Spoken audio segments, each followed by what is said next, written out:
আসসালামু আলাইকুম দর্শক, মিরপুর পেজ প্রেমিলির পক্ষ থেকে আপনাদেরকে স্বাগত। দর্শক, আপনারা দেখেন এখনকার কাবা শরীফের দৃশ্য।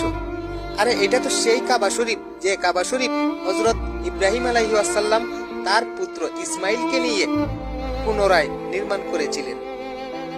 আরে এটা তো সেই কাবা শরীফ যে কাবা শরীফ আব্রাহাম শত শত হস্তি বাহিনী নিয়ে ধ্বংস করতে এসেছিল, কিন্তু আল্লাহ তাকে ছোট ছোট পাখির দ্বারা ধ্বংস করে দিয়েছিলেন।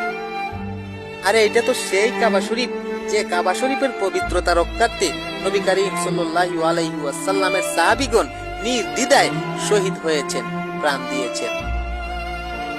কিন্তু আল্লাহর কি মহিমা দেখেন, আজকের সেই কাবা শরীফ এই বিশ্বের মহা বিষয় হিসাবে পৃথিবীবাসীর কাছে পরিচিত। আমাদের ভিডিও যদি ভালো লাগে প্লিজ কিছু একটা দিয়েন, আর যদি ভালো না লাগে দেখতে থাকেন, দেখতে দেখতে ভালো লাগা ভালোবাসা হয়ে যাবে ইনশাআল্লাহ।